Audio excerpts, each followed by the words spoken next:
말씀은 말씀을 잘 듣고 순종하는 자는 행복하다라는 말씀으로 오늘 말씀드리겠습니다. 네, 하나님의 말씀은 하나님의 말씀이 위대한 것은 시대를 초월하기 때문입니다. 구약의 말씀은 하나님께서 모세에게 하신 말씀을 모세가 기록한 것이 모세오경입니다. 근데 그 말씀이 언제 기록되었냐? 3,500년 전. 이 말씀이 3,500년 전에 기록되었어요. 그러니까 우리나라로 따지면 고조선이 2,300년입니다. 2,300년 전인데 고조선이 우리나라 고조선이 생기기 1,000년 전에 기록한 말씀입니다. 그러니까 얼마나 놀라운 말씀입니다. 그런데 그 말씀이 그 말씀 속의 사상, 지식, 교훈들이 현 시대에도 적용되고 현 시대를 초월하는 말씀이기 때문에 더욱 놀랍다라고 했습니다. 저는 이 새벽 말씀을 지금 신명기 말씀을 읽고 있잖아요. 근데 말씀을 준비하면서 깜짝깜짝 놀라요.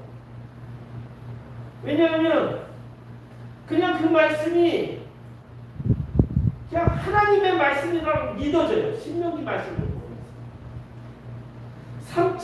3,500년 전에 쓰여진 말씀인데 어떻게 이렇게 현대를 살아가는 우리에게 교훈을 줄 수 있어요. 우리 잘 알잖아요. 불과 몇십 년 전에 사람의 얘기들도 이제는 구시대의 얘기예요. 현실에 맞지 않는 얘기들이에요. 불과 한 50년 전의 얘기들도 이제 현실에 안 맞아요. 그런데 3,500년 전의 말씀이 현실에 그대로 적용된다는 거예요. 저는 신명기를 다시 보면서 깜짝 놀란 것 중에 하나가 뭐냐면 사람의 인권을 보호하라는 말씀입니다. 특히 여기에 보면 외국 근로자들의 인권을 보장해요. 여러분 외국 근로자들 우리나라 이제야 외국 근로자들이 많이 오고 있잖아요. 근데 3,500년 전에도요 외국 근로자들을 보호하래요. 그들을 잘 대우해 주래요. 너희들도 예전에 이집트의 노예였지 않냐? 거기에서 너희들도 외국 근로자가 아니었냐? 잘 보호해 주래요. 심지어 여성 인권에 대해서 또 그때 당시에 아이들의 인권에 대해서 심지어요 동물의 인권까지도 보호하고 이 동물의 인권은 이제야 대두되고 있잖아요. 그런데 3,500년 전에 이미 외국 근로자, 사람의 인권, 여자의 인권, 어린아이의 인권, 동물의 인권 놀랍지 않습니까? 저는 너무너무 놀라워. 우리나라 50년 전이 아니라 벌써 한 20년 전만 해도요 외국 근로자들의 인권이 없었어요. 아이들의 인권이 없었어요. 그런데 올해 작년부터 아이들의 인권을 생각하고 있잖아요. 아이들을 학대하면 이제는 부모님이 감옥에 가기도 합니다. 그리고 동물의 인권, 지금도 우리나라는 동물의 인권은 법으로 보장은 안 됐습니다. 그러나 앞으로 지금 추진하려고 하고 있습니다. 동물의 인권도 추진하려고 하고 있습니다. 여러분 아시죠? 강아지는 물건으로 지금 또 돼 있어요. 우리나라가 법이 안 바뀌었어요. 그런데 3,500년 전에 이미 가축도 인권으로 보장받고 있다. 소의 망을 씌우지 말래요. 곡식에 깨면서 이 소들이 그 곡식을 먹을 거 아닙니까? 그러면 일하면서 곡식 먹는 걸 막 씌우지 말고 먹게 하라는 거예요. 인권이에요, 인권. 가축의 인권까지도 3,500년 전에 됐다는 거예요. 너무 놀랍지 않습니까? 저는 너무너무 놀라워요. 목사님, 네. 수정할 부분이요. 예. 동물은 인권이 아니고 동물권이라고 해야 하겠습니다. 맞습니다, 맞습니다. 동물권, 예, 인권이 아니라 동물권도 보장하라고 해요. 예, 아유, 장로님 감사합니다. 동물권도 보장하라고. 얼마나 놀랍습니까? 오늘 본문은 모세의 마지막 설교 부분입니다. 근데 이 말씀도 너무너무 놀라워요. 왜냐하면 모세가 지금 요단강을 건너기 전 모압 평지에서 지금 이스라엘 백성들에게 세 가지로 말씀을 전하고 있는데요. 첫 번째는 이집트에서 나와서 지금 모압 평지까지 어떻게 오게 되었느냐 그 여정을 기록했어요. 여기까지는 괜찮아요. 그런데 3분의 2가 어떤 말씀이냐면 요단강을 건너서 약속의 땅에 가가지고 그 땅을 차지하고 나서 말씀을 어떻게 지켜야 되는지, 어떻게 살아야 하는지, 그래야 복을 받을 수 있다라고 말씀하는 말씀이에요. 저는 지금까지 이거 그냥 당연하게 생각했어요. 왜? 우리는 이미 다 알고 있잖아요.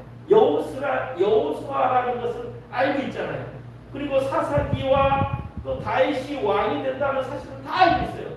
그런데 지금 몇백 년 전에 이미 약속의 땅을 차지하게 될 것이고 그 땅에서 어떻게 될 것이고 그 땅에서 어떻게 왕을 세우게 될 것이고 지금 말씀하는 거예요. 신명기 말씀을 보면 그 사람들은 어찌 보면 황당한 말씀을 듣고 있는 거예요. 왜? 모세는 요단강을 건너지도 않았습니다. 가나안 땅을 차지하기도 전의 말씀이라는 거예요.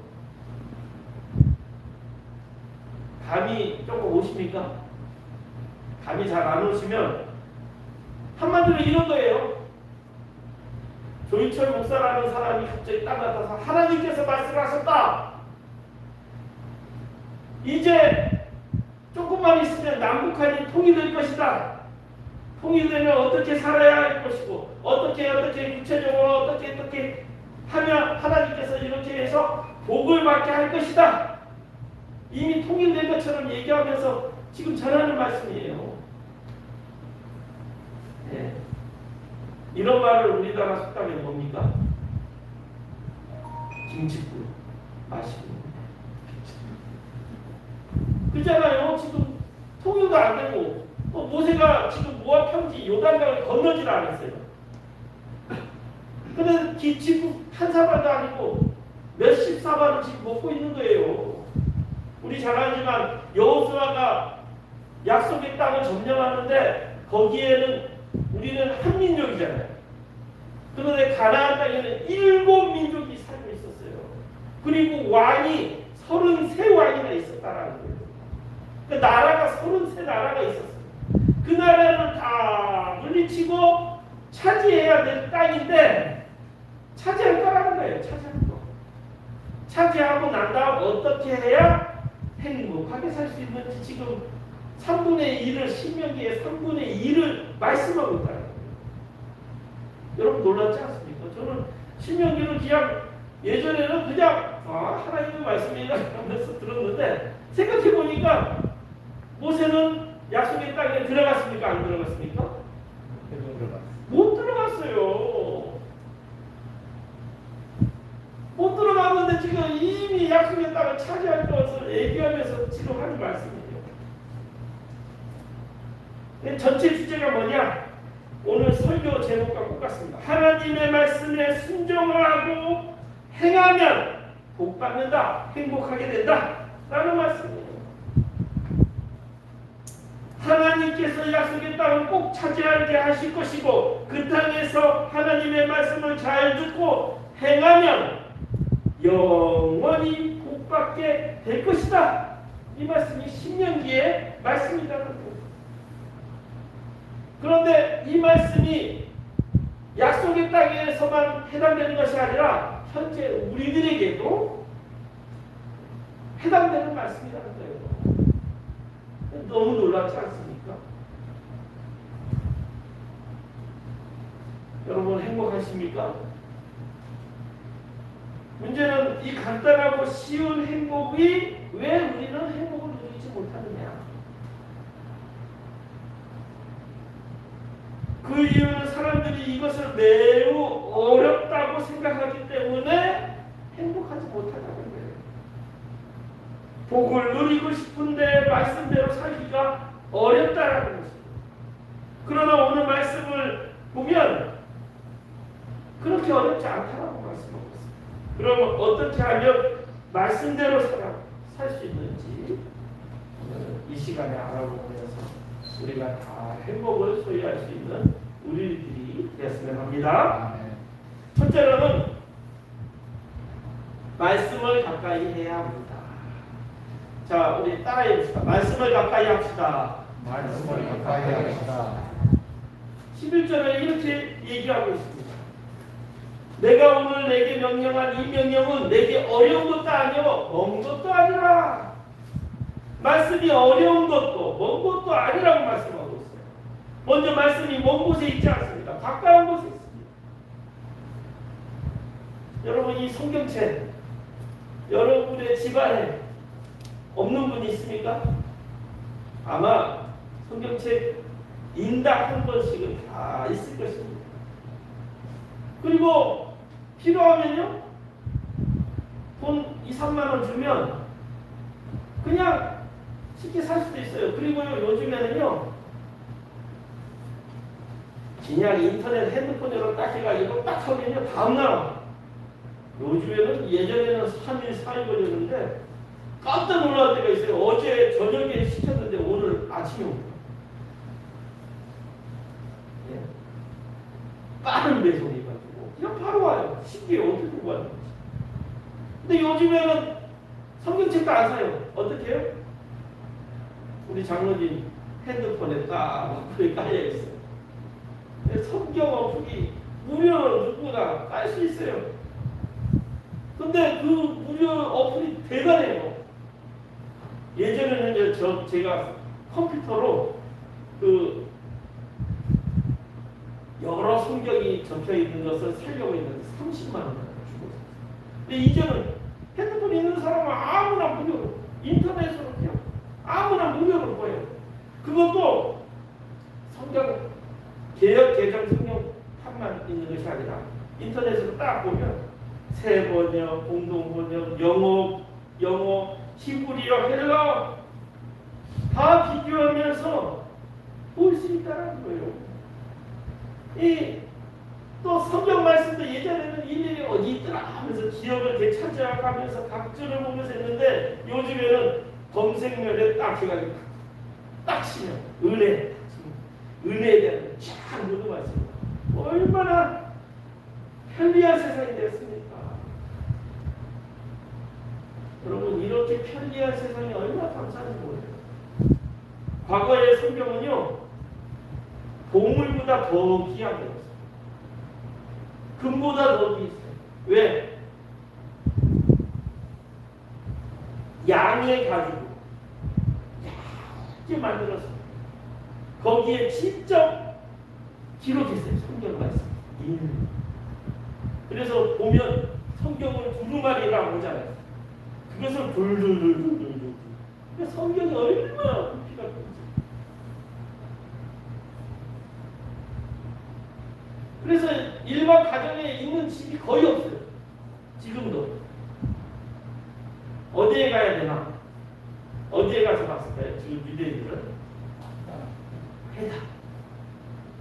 여러분, 회당에 가서 봤어요. 그런데 우리가 유대인들은요, 항상 마을의 중심에 뭐가 있을까요? 회당이 있어요. 그것도 그 마을이 딱 생기면 1km 안에 딱 누구나 1km 안에 갈 수 있다. 회당을 지었어요. 왜 그랬을까요? 여러분 아십니까? 안식일을 예, 맞습니다. 안식일 날 1km 이상 걸을 수 없어. 그러니까 우리는 어떻습니까? 제주시에서 서귀포로 교회도 오기도 하고, 또 서귀포에서 제주시로 교회도 가는데 그럴 수 없어요. 거기는 해당 중심으로 1km 안에.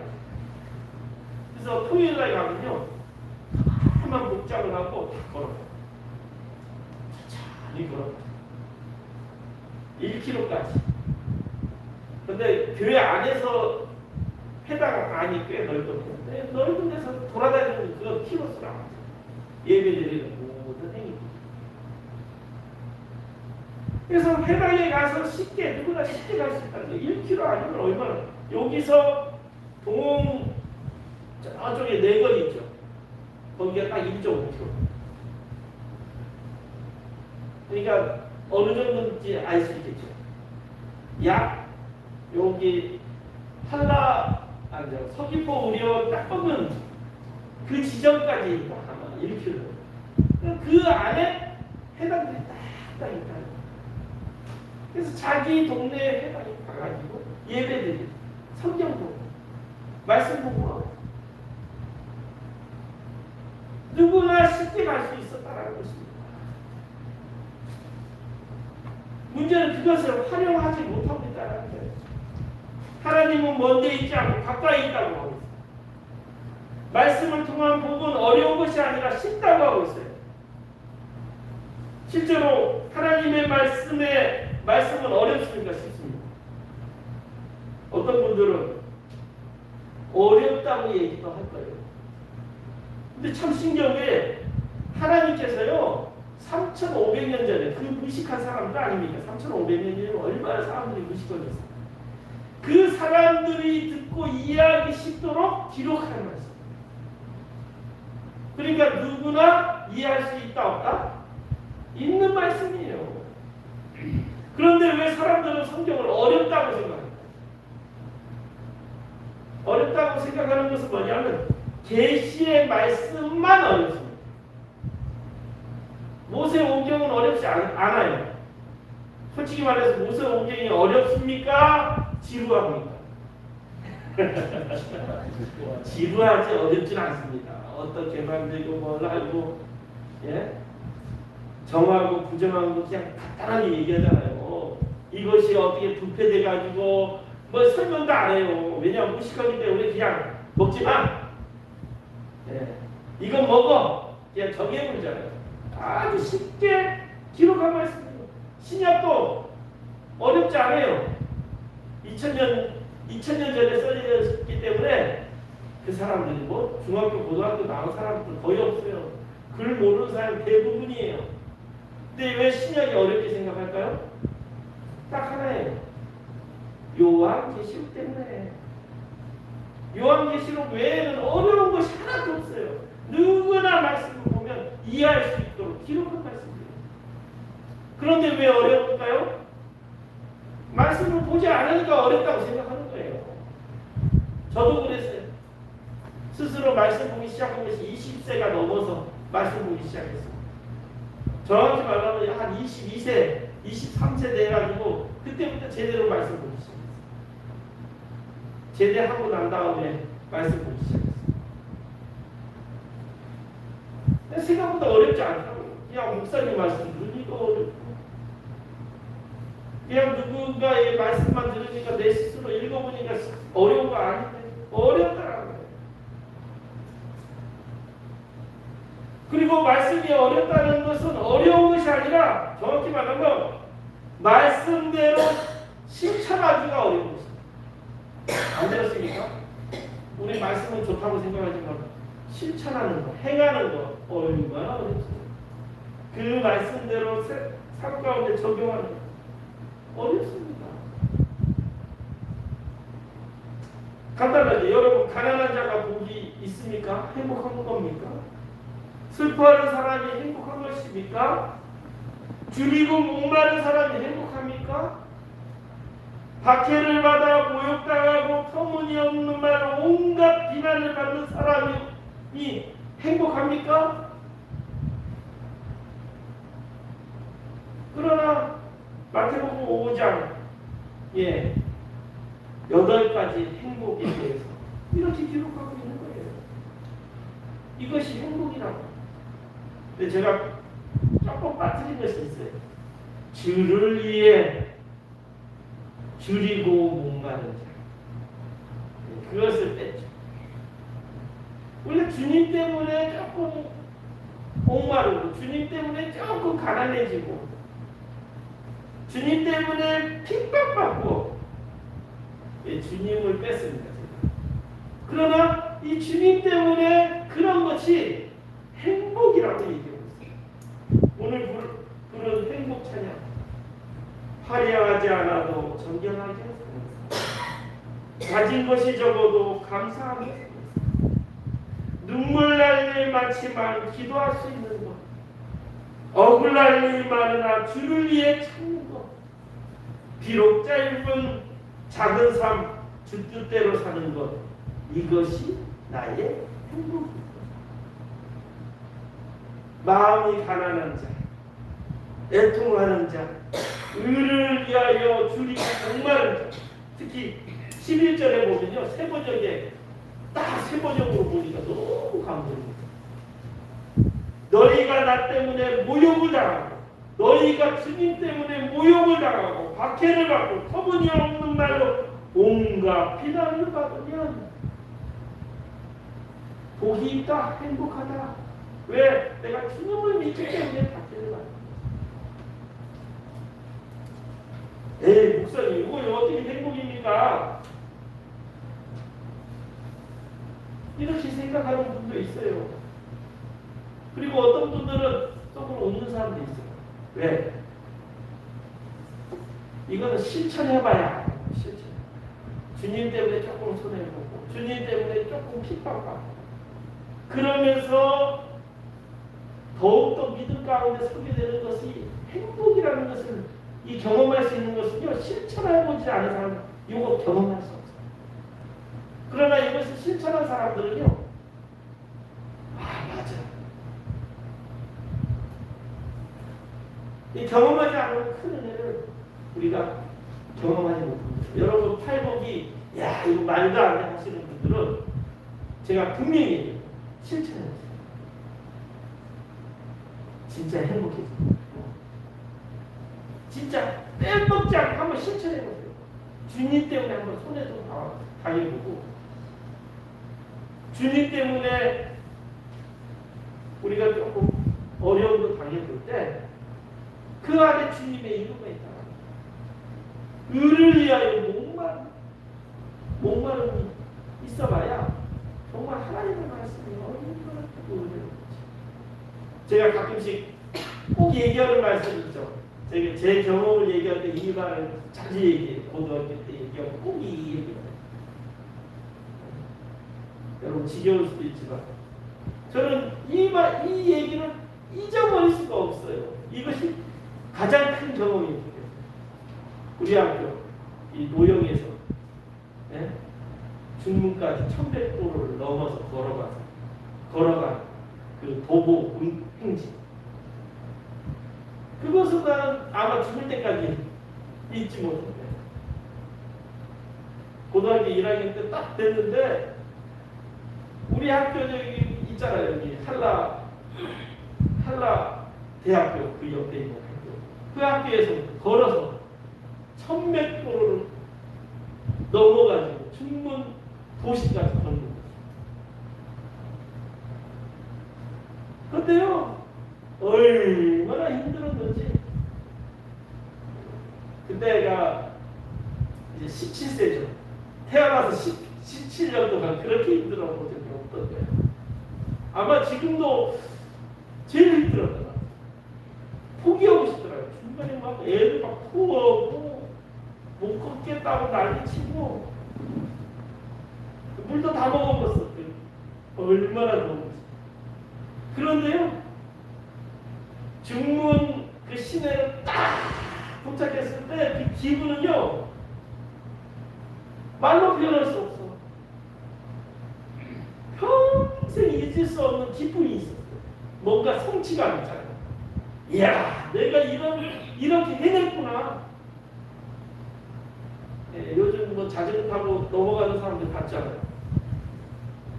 자전거로 5, 6도로 넘어가는 사람들 있고 이 자전거 비교가 되겠습니까? 걸어서 아침 일찍 하니까 저녁 오후이 지을 때 도착한 거예요. 평생 잊을 수 없는 진짜 좋은 경험이었어요. 그래서 지금도 그 생각 많이 해요. 이렇게 어려워도 그 언덕을 넘으면 다음부터는 또 그렇게 어렵지 않아요. 내리는 것도 아니고 그 언덕 넘기까지가 얼마나 힘들어요. 그리고 그것을 해냈을 때 그 성취감, 이것은 말로 표현할 수 없어요. 힘들면 힘들수록 그것을 해냈을 때의 성취감이 말로 표현할 수 없어요. 이 팔복의 말씀도요, 실천하기 힘들지만 정말로 실천했을 때 그 성취감, 그 행복, 여러분 정말 있습니다. 그래서 여러분 한번 힘들지만 팔복의 말씀을 한번 묵상하면서 이대로 한번 생각해 보십시오. 팔복까지 갈 필요도 없어요. 오늘 행복 있죠? 행복의 말씀처럼만 한번 실천해 보세요. 그러면요, 여러분 말로 못한 행복은 파란새라 했잖아요. 멀리 있는 것이 아니에요. 어차피 가까이 있어요. 가까이 있는데 그것을 실천할 때 행복이 우리가. 두 번째 말씀은 신화가 아니라 실제입니다. 여러분 따라해볼까요? 말씀은 신화가 아니라 실제입니다. 실제입니다. 12절에 보면 이 명령은 하늘에 있는 것도 아니요, 이 명령은 바다 건너에 있는 것도 아니다. 다시 말하면 말씀은 하늘에 있는 것도 아니고 바다에 있는 것도 아니고 현실을 살아가는 우리에게 주신 말씀이라는 거예요. 어떤 이들은 얘기해요. 아이고 이 말씀은 현실과 너무 동떨어져 있어. 또 어떤 이들은 더 나아가서 이렇게 성경은 신화야. 신화가 뭡니까? 소설이야, 가짜야. 이런 말이에요. 예수님까지도 실제로 어떤 신화라고 주장하는 얘기가 있어요. 또 진화론자들은 창조론을 허구라고 주장합니다. 근데 저는 진화론을 정말 가짜라고 생각합니다. 이번에 올림픽 수영 선수 그거 봤어요? 야, 등발이 그냥 뒤에서 본 등발이요. 진짜 그런 등발이 있을까? 역사 같은 우려라고 했어요. 운동선수도 그냥 얼마나 운동을 했으면 그냥 널씬한데 그냥 이렇게 진화된 거예요. 운동에서 그 정도 진화는 될 수 있어요. 진화론이 맞다면 역삼각형 운동한 선수가 진화되어서 변하지 않아야 돼요. 근데 여러분 잘 알죠? 그 운동선수들이에요. 1년만 운동 안 하니 일반 사람은 꼭 같아집니다. 그리고 그 운동선수들이 잘 유지해가지고 애기 낳았잖아요. 애기 낳으면 어떻게 돼요? 역삼각형으로 다 애기가 나오면요. 그 진화론 같은 거예요. 아무리 운동이라도 역삼각형 만들어가지고 애기를 낳는다. 그럼 그냥 애기에 보통 애기를 낳는 거예요. 진화론적으로는 그렇게 낳아야 진화론이에요. 진화론자들이 그런 얘기 제일 많이 하잖아요. 진화론 여러분 과학책 보면요, 단세포를요 억지로 많은 에너지를 줘서 화학 반응 시켜가지고 다세포로 만들어요. 자, 단세포가 다세포 됐지. 이거 진화론 맞지? 그리고 진화론이 주장하는 사람, 진화론 주장하는 건, 야, 얘 세포가 어떻게 물고기가 되냐? 이거 말도 안 되는 거잖아요. 근데 이런 말을 해요. 자, 질문 있어. 노새, 당나귀, 수컷과 암말을 사람이 직접 수정하면 노새가 됩니다. 여러분 아시죠? 예, 우리 요즘 사람들은 안 봤는데 예전에는 노새들이 있었어요. 예, 노새가 있잖아요. 이 당나귀는 말을 잘 안 들어. 근데 근력이 있어요. 말은 우리가 잘 안 들어. 말을 잘 들어요. 그러니까 얘가 합치면 노새가 만들어지면 근력도 좋고 말도 잘 듣는 거예요. 그래서 과거에는 노새를 사용하긴 했어요. 지금도 저쪽 카트만두 이런 데 있잖아요. 히말리아 산맥까지 노새를 많이 먹어요. 자, 지난번 맞다고 얘기해요. 자, 노새를 얘기해서. 자, 여러분, 노새는 새끼를 낳을 수 있나요, 없나요? 없어요. 만약에 노새가 새끼를 낳는다면 진화는 맞아요. 이렇게 인공수정해서 낳을 수 있으니까 억지로 노새하고 당나귀하고 말이요 서로 교배 안 해요. 절대로 안 해요. 어떻게 하냐? 수정하는 거예요, 사람이 직접. 그리고 그렇게 억지로 노새를 만들었으면 종족을 번식해야 될 거 아닙니까? 근데 번식이 안 되는 거예요. 1%만 달려. 1%. 99%가 다 닮았는데 1%만 달라고. 번식이 안 됩니다. 번식. 저 여기 이쁜 고기 하나 보이죠? 눈 크고. 제가 키우는 고기입니다. 하울의 앵무라고. 실제로 보면 눈이 일반 물고기보다 3-4배 커요. 그리고 얘가 똑똑해. 손을 넣으면 따라와요. 강아지처럼. 커요. 크고 오래 살고. 색깔도 너무 이뻐요. 그래서 요즘에 제 먹이 주는 재미로 살고 있어요. 그런데 저 고기도요, 인간이 만들었어요. 그러니까 어떻게 해요? 노새처럼 인공수정을 통해서 만드는 거기 때문에 얘도 알은 낳아요. 알은 낳아. 그런데 그 알에서 새끼가 인공적으로 만드는 거예요. 두 가지로 만든 거예요. 진짜 이뻐요. 근데 오래 살아요. 좋아요. 근데 노새랑 비슷한 거예요. 번식을 시킬 수가 없는 거예요. 인공적으로 만들었어요. 그런데 이러는데도 다세포가 만들어져가지고 물고기가 되겠습니까? 절대로 안 돼요. 근데 여러분 진화를 보면 물고기 시작해가지고 사자 뭐 무슨 거 결국 사람을 만들잖아요. 그 말이 됩니까? 당나귀하고 말하고 99.99%가 맞는데도 번식이 안 돼요. 1%가 아니라 99.99%만 돼요. 근데 번식이 안 돼요. 번식이. 진화로 밝혀진 거 하나도 없습니다. 있으면 저에게 좀 얘기해 주십시오. 예수님은 신화라고 주장하는 이가 있어요. 역사에 없잖아. 예수님은 무슨 왕입니까? 2000년 전에 왕이라 기록됐지. 예수님은 왕이라고 얘기했잖아요. 그래도 솔직히 왕이 아니잖아요. 또 통치하는 것도 아니고.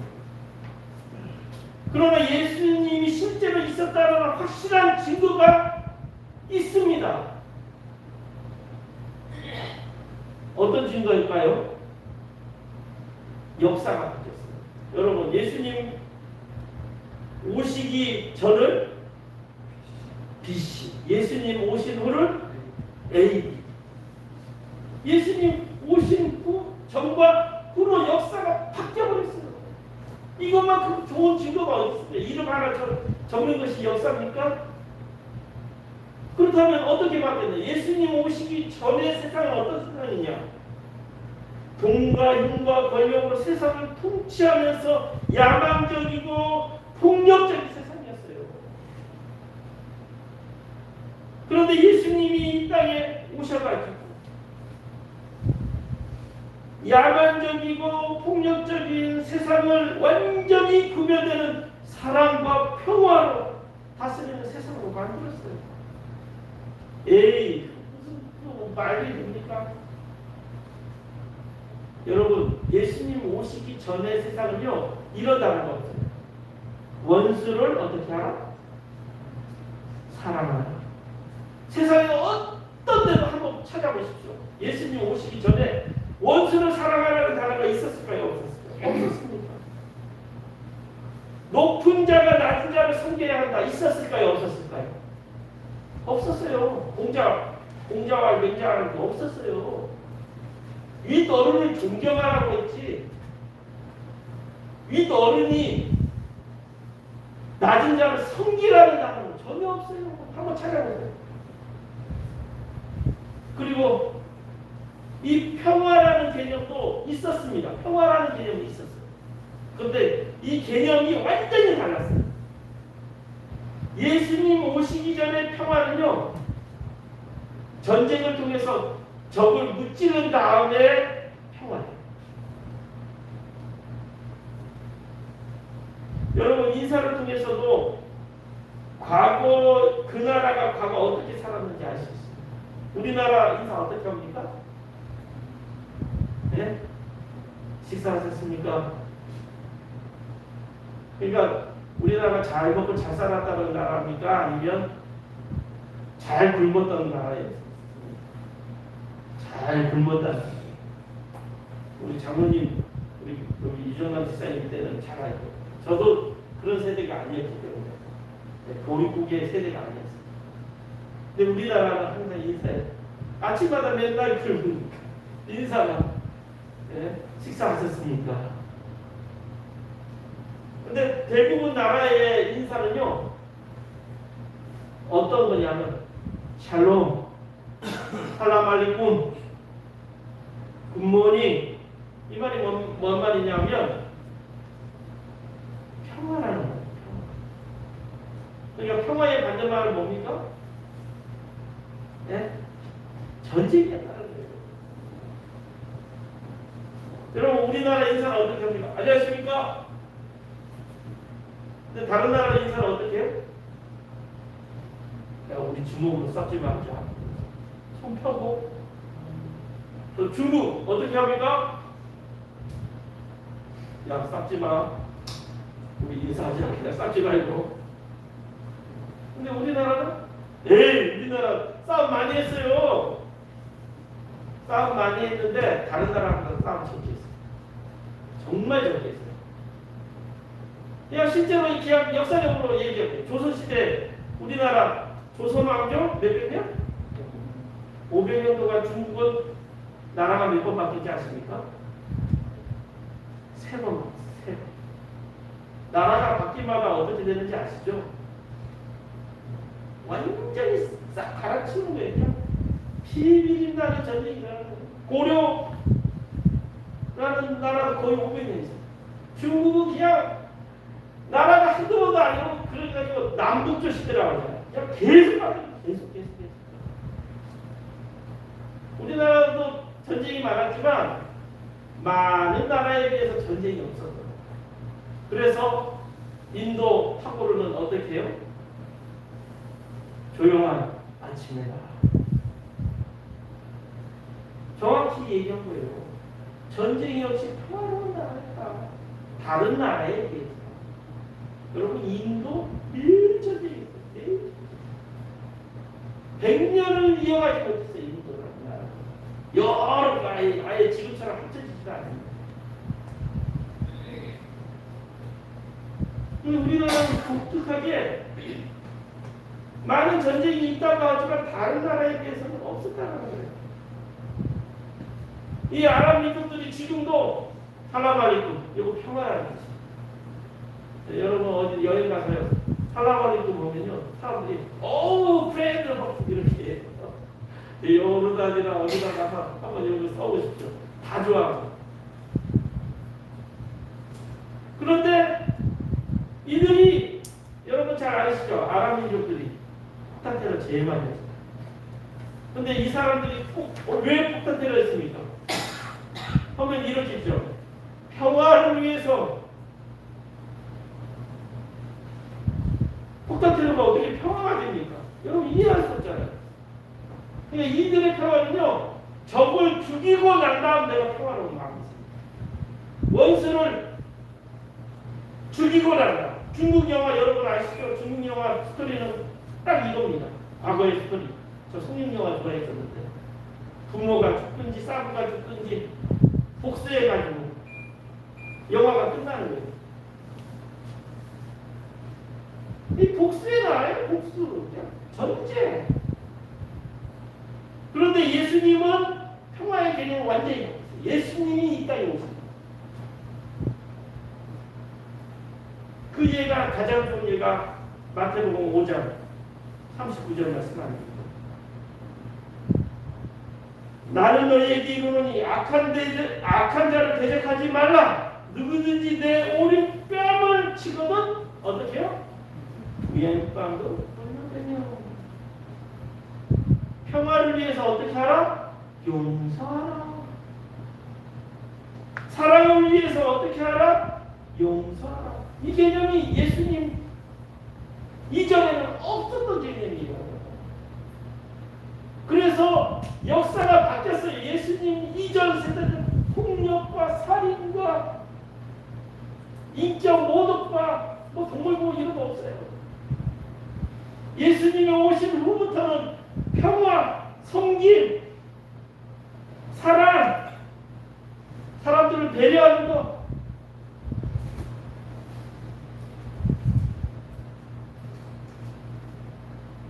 저는 예수님께서 이 땅에 오신 게 너무너무 감사합니다. 만약에 예수님이 2000년 전에 오지 않았다라면 지금도 아마 피 흘리는 나는 세상이에요. 지금도 계속 전쟁이 일어나고 있을 거예요.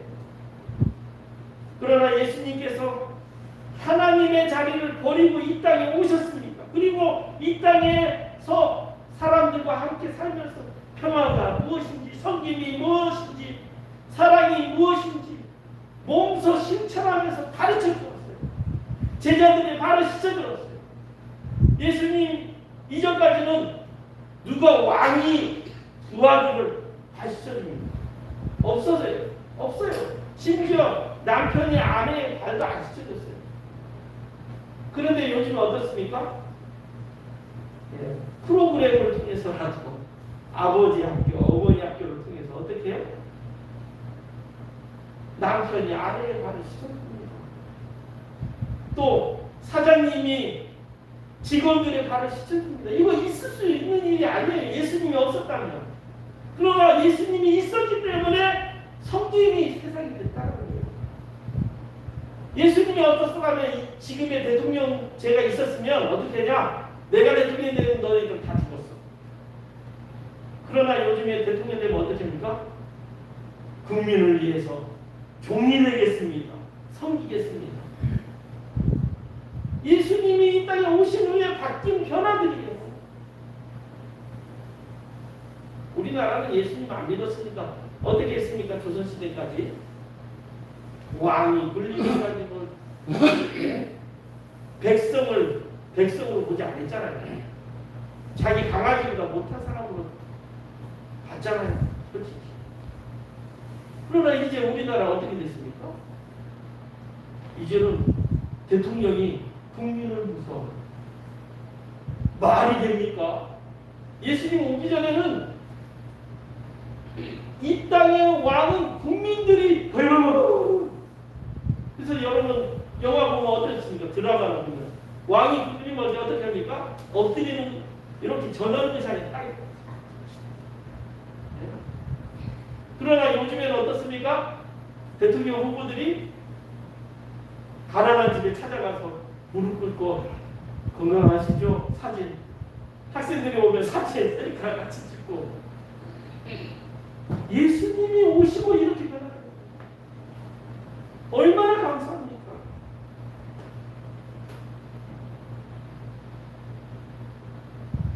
그 예수님이 이 땅에 오셔서 그런 모든 것을 실천하고 보여주고 마지막에는 어떻게 해요? 우리의 죄를 대신해서 십자가에 희생하셨어요. 우리의 죄를 대해서 희생한 거예요. 이런 리더가 세상에 어디 있습니까? 여러분 한번 찾아보십시오. 있으면 저에게 얘기해 주세요. 예수님 전에, 예수님 후에는 간디도 따라하고 뭐 따라했어요. 예수님 전에 그런 사람이 있습니까? 어디 있습니까?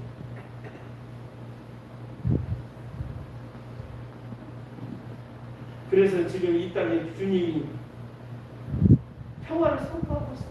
그리고 인권이 보호되고 있고 자연이 보호되고 있고 동물이 보호되고 있어요. 이것이 이제야 시작되고 있어요. 그러나 성경에서는 창세기 시작부터 얘기해요. 우리 사람들에게 무엇을 했습니까? 이 땅의 모든 것을 어떻게 하라? 다스리라. 다스리라는 것은 뭡니까? 파괴하라는 말이 아닙니다. 맡겨주실 것을 잘 보호하라는 거예요. 하나님이 이 세상을. 그런데 이 세상을 우리가 다스리지 못하니까 어떻게 해요? 지금 막 영국에서 이번에 보니까 독일에서 다 죽고 수천 명이 죽고 영국으로 가서 또 막 중국에서 또 저쪽에서는 갑자기 러시아는 항상 겨울에 나라인데 35도, 38도 또 캐나다도 겨울에 나라인데 막 40도, 50도까지 올라가니까 에어컨이 없어. 캐나다는 에어컨이 필요 없는 나라인데 50도 올라오니까 더워가지고 막 사람들이 죽어요. 100명이 넘게 죽었어요. 너무 더워서. 이제야 뭐 환경 보호한다, 전기차 만든다. 근데 하나님께서는 이미 창세기에 이렇게 다스리라, 파괴하지 말고 하나님만은 무슨 보호하고 다스리면 이 땅이 좋아져. 얼마나 놀랍습니까? 그런 하나님을 우리가 믿고 있고 이 땅의 진정한 평화와 사랑의 예수님을 우리가 믿지 않습니까? 오늘 너무 감사하다고 느낍니다. 여러분들도 그런 예수님을 믿고 당당한 그리스도인 되길 바랍니다. 네, 말씀을 우리 문제를 푸는 시간을 갖겠습니다. 하나님의 말씀을 잘 듣고 순종하여 행하는 자는 복을 받습니다. 팔복의 말씀을 실천해 보신 분은 그 은혜를 경험할 수 있습니다. 여러분 꼭 한번 실천해 보시기 바랍니다. 말씀은 허구와 신화가 아니라 실제입니다. 기도하겠습니다. 조신 아버지 하나님 감사합니다. 우리나라 80%는 예수님 안 믿고 20%만 예수님 믿는데 그 20% 안에 우리가 예수 믿는 우리 그리스도인임을 자랑스럽게 생각하고 감사하게 생각합니다. 그러나 참 안타까운 것은 하나님을 믿는 민족들은 지혜와 지식이 많은 백성이 되기를 바라다고 말씀했는데 거기에 많은 그리스도인들이 얼마나 무식하고 행동을 하고 무식한 생각을 하는지요. 주님 용서하여 주시고 하나님 욕되게 하지 않고 교회마다 아름다운 향기를 나는 그런 교회가 되게 하여 주옵소서. 예수님의 이름으로 기도드렸습니다. 아멘. 모두 일어나서